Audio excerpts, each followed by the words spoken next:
Righto, what's happening in the middle of MILO2? Well, this is originally an 83 Troopy, and that is exactly what the original MILO was. But with MILO, I chopped about nearly a metre out of the back. Kept the distance between the axles the same, but shortened the back.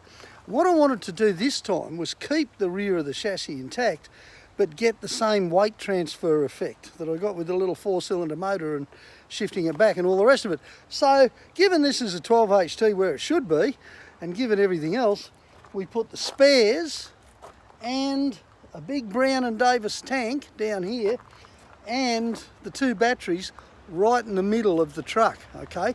That puts about 350 kilos right smack bang in the middle when she's all fueled up, and that helps to give the overall truck a little bit of balance. How's it worked out in practice? Well, as you can see, I'm using straps because the original rigid mounts just didn't handle the distance. There's a lot of vibration even in the middle of the truck.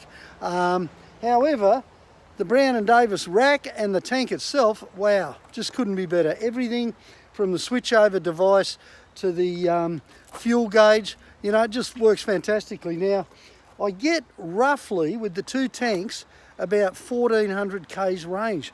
That depends where you are, of course. That's like 1400 k's doing 100 kilometres an hour.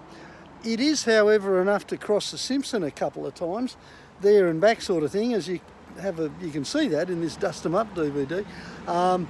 And of course, yeah, I should mention the old flash lube too, because I've always used flash lube. The diesel conditioner is really good for a whole lot of things, not the least being looking after your motor.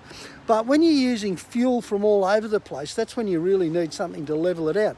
The other thing I've noticed though, you know, MILO had a capacity of nearly 500 k's. With this much bigger capacity and taking note of the actual fuel consumption of the truck, one of the things I've realised is that, especially under duress, you know, like freeway miles or the sand on the Simo, that kind of stuff, having some flash lube in your fuel just gives you more economy. In fact, you'd pay for the flash lube. Anyway, that's a by the by. So yeah, now we're all strapped on. There's a fair bit of flex. I can just see through the middle when the back's empty, which it isn't, but we'll talk about that next time, what's actually in the back, hey? What I did want to show you though, while we're still talking about the middle, a lot of people comment on my pipe work, you know, the massive snorkel. Well, that was after talking to some flow engineers down at Donaldson who suggested that if you're going to go all the way, John, you really need some width. Made a whole lot of sense, it really did, and hence the great big truck air filter on the roof there, you know, massive drum. Now, I'm not the first person to do that. A lot of competition guys do similar things. 2 reasons. One is you don't have to clean the filter very often, you're always getting clean air, and the second one is you're always getting lots of clean air.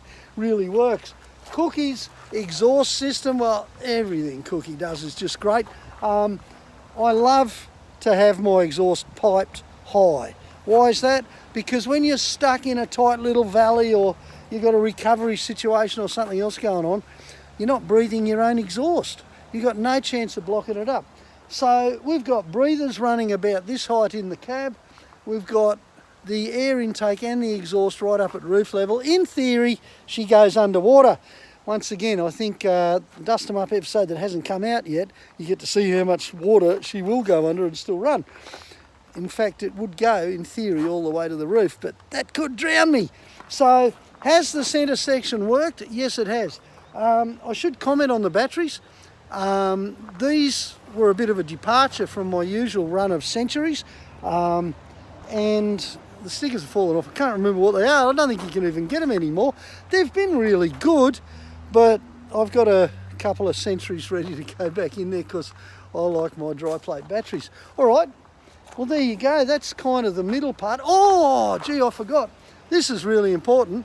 The water tank is actually in the back, and this time around, instead of just gravity, like in MILO, I've got a little pump. Woohoo! We're getting all sophisticated now, but the beautiful thing about this is that with this hose, I can take a bath in the middle of nowhere, just chuck down one of my little rubber mats, strip off, woohoo, make sure no one's watching, bar of soap and hose, and I can have a shower. And with some of the places we've been with Dust 'em Up, I'll tell you what, I really needed to have a shower at least once a day. There you go, guys. So that's the centre section of MILO2. I didn't mention the air horn. I love my air horns. Gets the camera crew out of the road, says g'day to everyone. All right, come back soon and I'll show you what's happening in the back. And stay isolated. See ya.